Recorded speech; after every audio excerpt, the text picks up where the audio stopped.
SBAC কেমন করছে? আমাদের ক্যাপিটাল 825 কোটি টাকা, আমাদের প্রায় 15% মতো আমাদের ডিপোজিটেড গ্রোথ হয়েছে। আমাদের ডিপোজিটের যে ফিগার, এটা আমরা 11,000 কোটি টাকার ক্লাবে আমরা পৌঁছিয়েছি, যেন গ্রাহক তার টাকা নিয়ে যেন কোনো চিন্তা করতে না হয়, যেন সে চেক দিলেই টাকাটা পায়, এটা আমরা সবসময় নিশ্চিত করার চেষ্টা করি। এই বছর আপনারা আসলে কি ধরনের লেন্ডিং প্রোগ্রাম করতে চান? মূল ফোকাসটা হলো আমাদের এসএমই সেক্টরে এবং উৎপাদনশীল যে খাতগুলো আছে এগুলোতে আমাদের ইনভেস্টমেন্টের মেইন ফোকাস। আমাদের টোটাল লেন্ডিং এর প্রায় 33 থেকে 35% আমরা এসএমই লেন্ডিং আছি। যদি সাফিসিয়েন্ট ক্যাশ জেনারেট করে তাহলে আমরা সেসব এসএমইতে আমরা ফাইন্যান্স করতে চাই। রেমিটারদের জন্য কোনো স্পেশাল প্রোডাক্ট আছে কিনা? সেভিংস অ্যাকাউন্টে আমাদের কিছু স্পেশাল প্রোডাক্ট আছে, যেরকম সুরক্ষা কিছু অ্যাকাউন্ট আছে। নর্মাল সেভিংস অ্যাকাউন্টে যে আমরা যে ইন্টারেস্ট রেট দেই, এটাতে আমরা কিছু বেশি ইন্টারেস্ট রেট দেই। চ্যালেঞ্জগুলো আপনারা কিভাবে মোকাবেলা করবেন? উইলফুল ডিফল্টার যারা আছে তাদের বিরুদ্ধে আমরা জিরো টলারেন্স। আপনাদের তো এখন ডাবল ডিজিট ডিফল্ট লোন। আগামী 1 বছরের ভিতরে আমরা চাই যে আমাদের এটা যেন সিঙ্গেল ডিজিটে চলে আসে। ডিজিটালি অনেক বেশি আপনারা ইনভেস্ট করছেন। অ্যাপসের মাধ্যমে একটা কাস্টমার যেন ব্যাংকে না এসে তার সমস্ত ব্যাংকিং নিডগুলো যাতে করতে পারে, আমরা আমাদের অ্যাপসের মাধ্যমে সেটা করা সম্ভব। আমাদের যে ডিজিটাল যে লেনদেনগুলো হয়, আমাদের কিন্তু সবগুলো লেনদেন খুব সুরক্ষিত। এত কনফিডেন্স লস কেন স্টক মার্কেটে? যারা শেয়ার হোল্ডার আছে তারা হয়তো ডিভিডেন্ড পাননি, আস্তে আস্তে ব্যাংকগুলো ভালো করছে এবং হয়তো নিয়ার ফিউচার সবগুলো ব্যাংকই ডিভিডেন্ড দিতে সক্ষম হবে।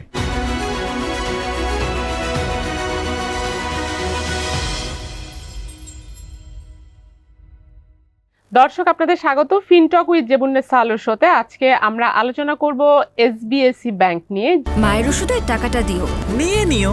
আপনি যখন নিও তখন বিল পে, ফান্ড ট্রান্সফার অথবা সেভিংস সবই হবে টেনশন ফ্রি। যেই ব্যাংকটি আগে সাউথ বাংলা এগ্রিকালচার ব্যাংক নামে পরিচিত ছিল, সেই ব্যাংকটি কিন্তু এখন নিজেকে এসবিএসি ব্যাংক নামে পরিচিত করতে চাচ্ছে। তাদের নামটি এখন পরিবর্তন করা হয়েছে। এটি একটি নিউ জেনারেশনের ব্যাংক। আপনাদের যেহেতু 2013 সালে যে 9টি নতুন ব্যাংক দেওয়া হয়েছিল, তার মধ্যে একটি আমরা যেটাকে বলছি 4th জেনারেশনের ব্যাংক। তো এই ব্যাংকটি আসলে কেমন করছে? আমাদের মধ্যে যেহেতু ব্যাংকিং ইন্ডাস্ট্রিতে ব্যাংকগুলো নিয়ে মানুষের মধ্যে অনেক ধরনের কনফিউশন থাকে, কোথায় টাকা রাখবে, কোথায় লোন পাওয়া যাবে সহজে, কোন ব্যাংকটির পারফরমেন্স কেমন, সেই বিষয়গুলো নিয়ে মানুষের অনেক আগ্রহ থাকে।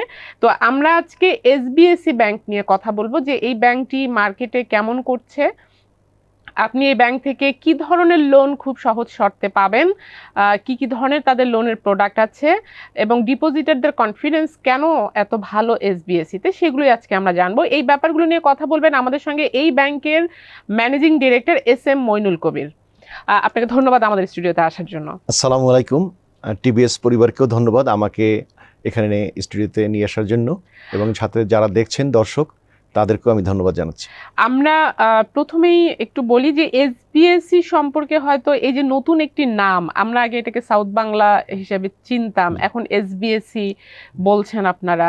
এই নামটি কেন চেঞ্জ করলেন, এবং আসলে আপনারা মার্কেটে তো এখন অনেক ধরনের ক্রাইসিস যাচ্ছে, অনেক ব্যাংক টাকা দিতে পারছে না, বিশেষ করে নিউ জেনারেশনের ব্যাংকের কিন্তু একটি ব্যাংক অলরেডি মার্জারে চলে গেছে। সো মানুষের মধ্যে একটা কনফিডেন্সের ব্যাপার আছে।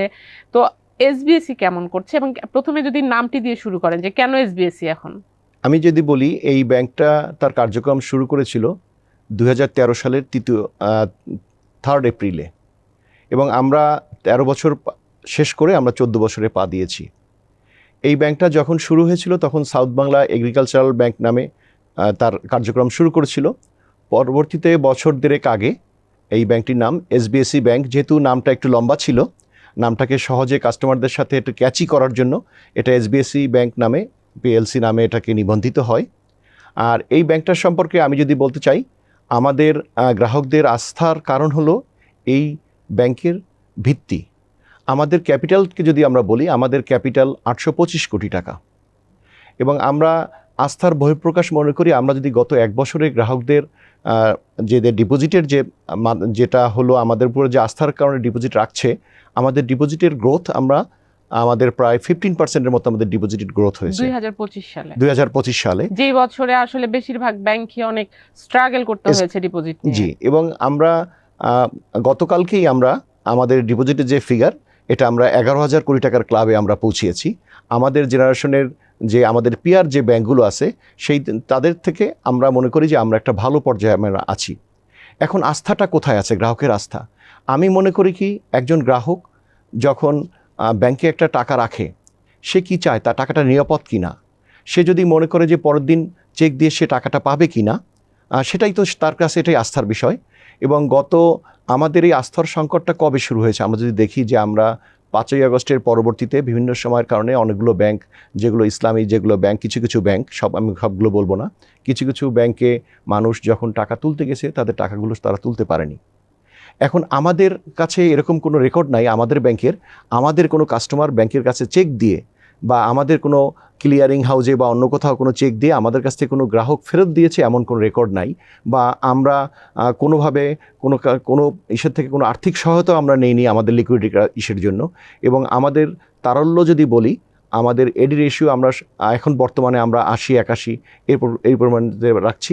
এর কারণ হলো যে আমরা চাই যে আমাদের কাছে গ্রাহকের আস্থাটাই আমাদের কাছে সবচেয়ে বড়, যেন আমরা কোনো রকম যেন গ্রাহক তার টাকা নিয়ে যেন কোনো চিন্তা করতে না হয়, যেন সে চেক দিলেই টাকাটা পায়, এটা আমরা সবসময় নিশ্চিত করার চেষ্টা করি। সারা দেশে আপনাদের কতগুলো ব্রাঞ্চ আছে? আমাদের সারা দেশে 90টা আমাদের শাখা রয়েছে, আমাদের 32টা উপশাখা রয়েছে, আমাদের এজেন্ট আউটলেট রয়েছে, এর বাইরে আমাদের 72টা এটিএম রয়েছে। এর মাধ্যমে সারা দেশে আমাদের নেটওয়ার্ক বিস্তৃত রয়েছে।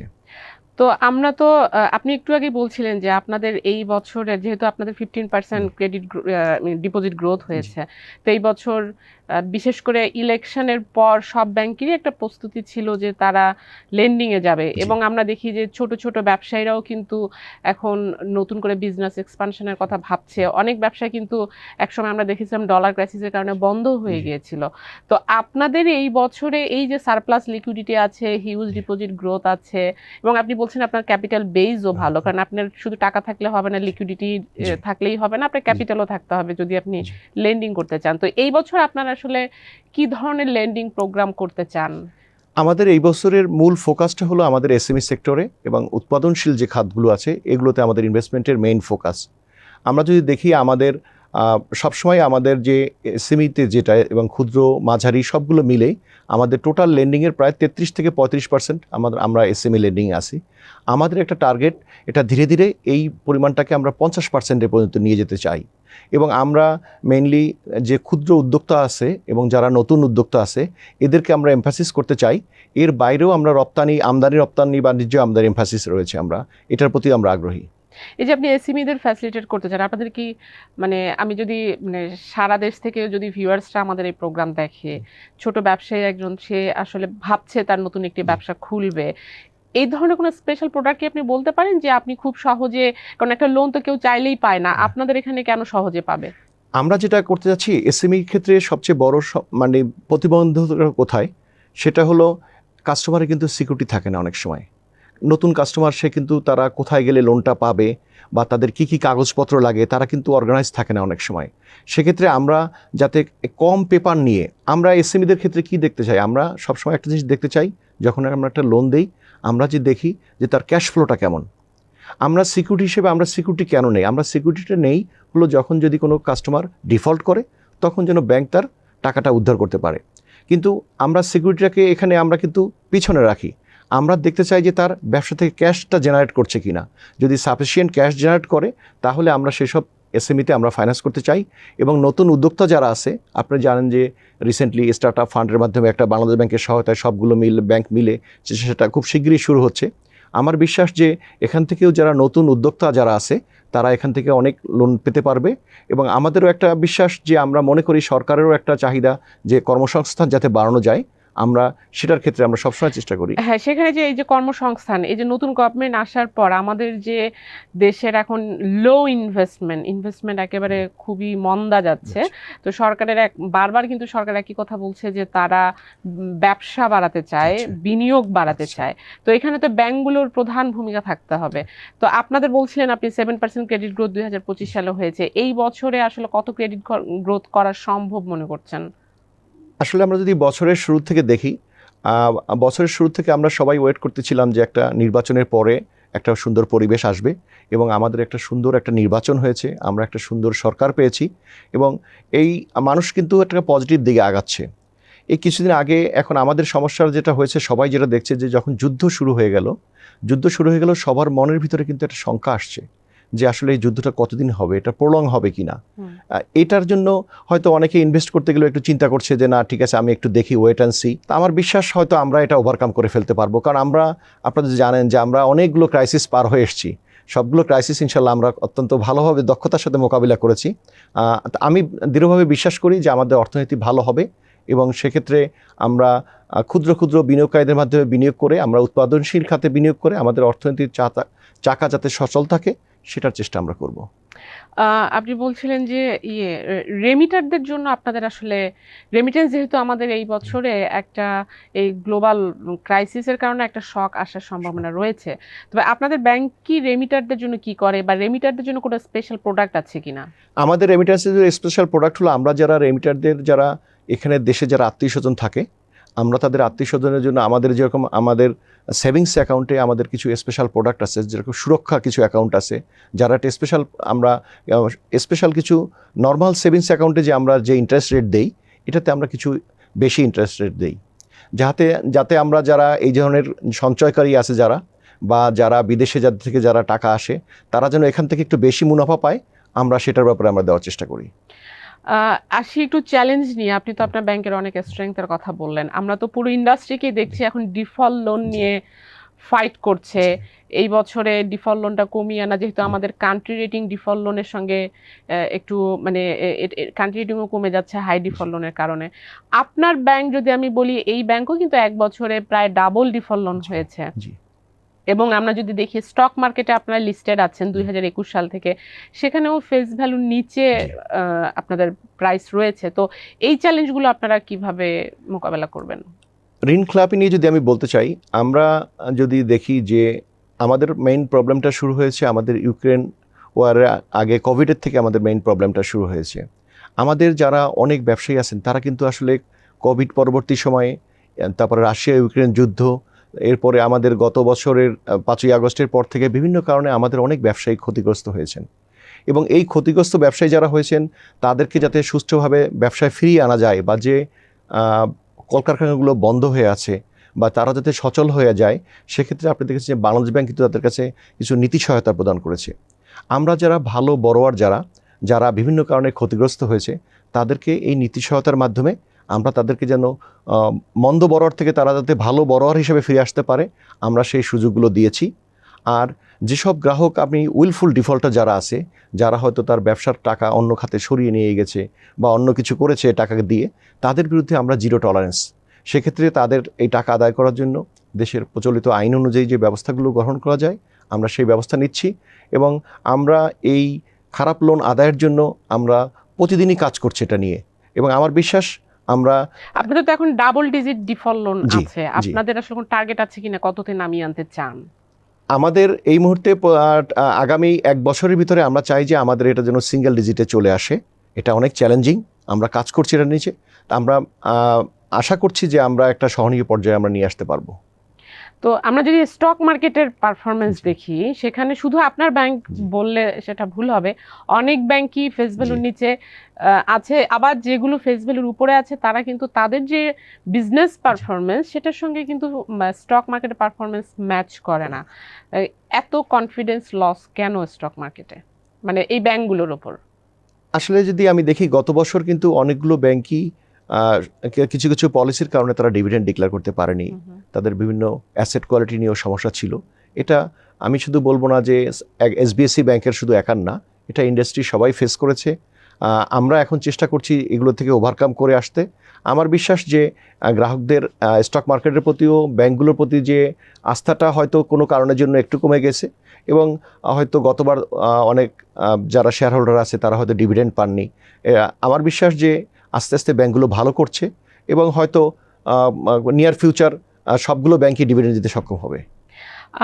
আমরা এসবিএসসি আপনি শেষ করার আগে যদি বলতে চান যে কাস্টমারদের জন্য নতুন কি কাজ করছেন আপনি একটু আগে বলছিলেন যে আপনি ডিজিটালি অনেক বেশি আপনারা ইনভেস্ট করছেন, এটা নিয়ে যদি কিছু বলেন। যে একটা হলো কি, আমরা যদি এখন জেনজির কথা চিন্তা করি, যারা রিটেল কাস্টমার আছে তাদের কথা চিন্তা করি, মানুষ কিন্তু এখন ব্যাংকে যেতে চায় না। সবার কিন্তু একটা সময়ের একটা খুব দামি সময় ব্যাংকে যাওয়ার জন্য ব্যয় করতে হয়। এখন আপনি বাসার থেকে যখন বের হন, আপনার কতগুলো ব্যাংকিং চাহিদা আছে। আপনি হয়তো চিন্তা করছেন আপনার কিছু ইউটিলিটি বিল দেওয়া লাগতে পারে, আপনার হয়তো বা কিডস যারা আছে তাদের স্কুলের ফিস দিতে হতে পারে, এছাড়াও আপনাকে বিভিন্ন রকম টাকা ট্রান্সফার করতে হয় বিভিন্ন কারণের জন্য। সেক্ষেত্রে আমরা অ্যাপসের মাধ্যমে একটা কাস্টমার যেন ব্যাংকে না এসে তার সমস্ত ব্যাংকিং নিডগুলো যাতে করতে পারে, আমরা আমাদের অ্যাপসের মাধ্যমে সেটা করা সম্ভব। ইভেন আপনি আপনার ঘরে বসেও যাতে আপনি অ্যাকাউন্ট করতে পারেন, বা আপনি হয়তো একটা সেভিংস অ্যাকাউন্ট আপনার আছে, আপনি হয়তো চিন্তা করলেন যে আমি একটা ডিপিএস অ্যাকাউন্ট খুলবো বা আমি একটা সঞ্চয় অ্যাকাউন্ট খুলবো, আমাদের সেগুলো আমরা অ্যাপসের মাধ্যমে একটা গ্রাহক সেগুলো করতে পারে। এবং আমরা এই অ্যাপস কিন্তু অলরেডি সব ব্যাংকের আছে, জি। আপনারা কি এখন নতুন করে অ্যাপস ডেভেলপ করছেন? না, আমাদের অ্যাপস কিন্তু শুরু থেকেই আছে আমাদের। হুম। সবগুলো ব্যাংক যখন শুরু করেছে তখন থেকেই কিন্তু আমাদের অ্যাপস আছে, এবং আমাদের যে অ্যাপস যেটা আছে বাংলা পে নাম, এটা খুব সুন্দর একটা নাম। ওকে, এই অ্যাপস মানে এসবিসি মানে অ্যাপটার নাম বাংলা পে। বাংলা পে, এই বাংলা পের মাধ্যমে কিন্তু আপনি সবগুলো কাজ করতে পারেন। এবং আমি এখানে একটা জিনিস বলতে চাই, যে আমাদের যে ডিজিটাল যে লেনদেনগুলো হয়, আমাদের কিন্তু সবগুলো লেনদেন খুব সুরক্ষিত।